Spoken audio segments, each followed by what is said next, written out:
आज एक समोसे बेचने वाले का बेटा एक आईएएस ऑफिसर बन गया। एक रिक्शा चालक का बेटा आईपीएस बन गया। पता नहीं कैसे, लेकिन एक साइकिल की पंक्चर बनाने वाले का बेटा अपनी औकात से लड़ गया।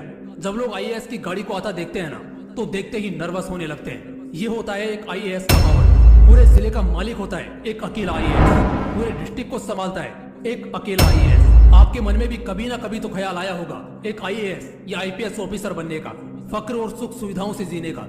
किसी ने क्या खूब कहा है कि आज सिर झुकाकर पढ़ लोगे तो कल जिले में सबसे ऊंचा सिर तुम्हारा होगा। लेकिन तुम्हें क्या लगता है, एक आईएएस या आईपीएस ऑफिसर बनना मामूली बात है क्या? सोते सोते या बाबू सोना करते तुम उस पोस्ट को हासिल कर लोगे जिसके पीछे हर साल 5 लाख लोग पड़े रहते हैं, लेकिन सिलेक्शन सिर्फ 500 का होता है। फिजिक्स वाला यानी अलख पांडे सर को तो ऑब्वियसली तुम लोग जानते होंगे।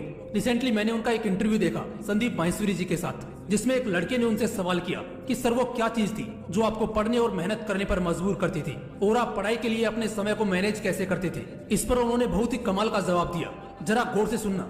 उन्होंने कहा कि जब मैं 1 मिनट बर्बाद करता था तो मैं ये सोचता था कि उस 1 मिनट में 10 बच्चे मुझसे आगे निकल रहे हैं। अगर 10 मिनट बर्बाद किए तो 100 बच्चे मुझसे आगे निकल रहे हैं, और ऐसा ही चलता रहा तब तो एक दिन हम रेस में सबसे पीछे रह जाएंगे। दोस्तों, ये धारणा आपको अपने मन में भी रखनी चाहिए कि जरा सा वक्त बर्बाद करना आपको कंपटीशन से एकदम बाहर कर देगा। फिर रोने के अलावा कोई भी दूसरा ऑप्शन नहीं बचेगा। चाहे जिंदगी में कोई भी मुसीबत आए, रास्ते में बड़े से बड़ा कांटा आए, चाहे लाख असफलताएं मिले, लेकिन अपना तरीका बदलना है, इरादा नहीं। आज भारत में लाखों स्टूडेंट्स आईएएस बनने का सपना देखते हैं, आईपीएस बनने का ख्वाब रखते हैं, क्योंकि ये दोनों भारत की द मोस्ट प्राइड वाली सर्विस है, जिसमें सेलेक्ट होने वाले को जिले में भगवान का दर्जा दिया जाता है। इन सब बातों को हर कोई जानता है कि इस पोस्ट के पीछे सालों की कड़ी मेहनत लगती है। इसके लिए रातों की नींद, दिन का चैन, रिश्तेदारों से कनेक्शन और मोह माया, इन सबको सेक्रीफाइस करना पड़ता है, इन सब का त्याग करना पड़ता है। ये ऐसी पोस्ट है जिसे पाने के लिए तुम्हें खुद के प्रति निर्दयी होना पड़ेगा, खुद को कंफर्ट जोन से बाहर निकालना पड़ेगा, और फिर ताबड़तोड़ मेहनत करनी होगी। याद रखना कि आज तुम नहीं तो कोई और सही, कोई और नहीं तो कोई और सही। जो जी जान से लड़ेगा वही जीतेगा। अगर तुमने अपनी तैयारी में कमी दिखाई तो सामने रखी खीर कोई और ले जाएगा। लाखों स्टूडेंट्स इस भीड़ में लगे हैं, हजारों तुमसे बेहतर है, और कम से कम सैकड़ों स्टूडेंट्स ऐसे होंगे जो उस वक्त लगन और मेहनत से पढ़ रहे होंगे जब तुम अपनी नींद में अपने सुख में खोए रहोगे। जब तुम शादियां अटेंड कर रहे होते हो, तब वो बंदा जो इस बार आईएएस बनेगा वो अपनी तैयारी कर रहा होता है। तुम इंस्टेंट मजा चाहते हो, वो जिंदगी भर का मजा चाहता है। और सही तो है, असली मजा तो मकसद को पूरा करने और मंजिल को पाने के बाद आता है। जो लोग यूपीएससी एग्जाम देने वाले हैं या उसकी तैयारी कर रहे हैं, उनके लिए मैं कुछ इंस्पिरेशनल बातें कहने जा रहा हूँ। जैसा कि मैंने कहा कि कुछ लोग सिर्फ आईएएस बनने का सपना देखते हैं, तो कुछ एस्पिरेंट्स उन सपनों को पूरा करने के लिए मेहनत करते हैं। हर दिन एक नई सुबह, एक नई शुरुआत होती है। बस आपको खुद को जगाने की और दोबारा से बाउंस बैक करने की जरूरत है। भले ही पहला अटेम्प्ट नहीं हो पाया हो, लेकिन याद रखना अभी मौके हैं। इसमें अपने मकसद को नहीं बदल देना है, तरीकों को बदलकर एक बेहतर शुरुआत करनी है। मौका सभी को मिलता है, जरूरी नहीं कि वो मौका एग्जाम का इजी क्वेश्चन बनकर आए।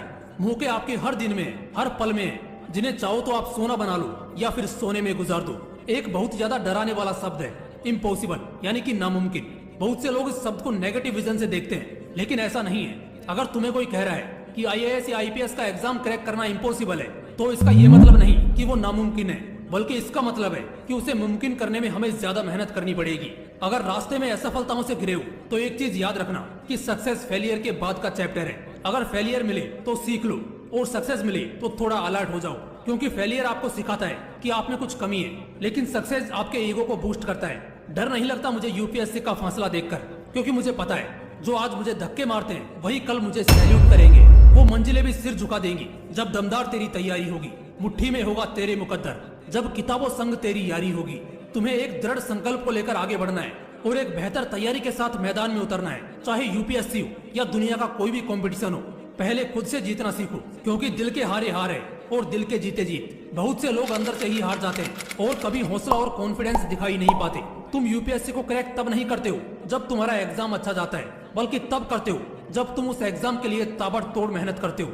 मुझे पता है एक दिन मरना है, लेकिन उससे पहले कुछ बड़ा करना है। बस इसीलिए नहीं मान सकते हार, अभी तो कोशिश जारी है यूपीएससी में टॉप करने की। अब हमारी बारी है। जो लोग आईएएस या आईपीएस की तैयारी कर रहे हैं, उन्हें दिल से गुड लक।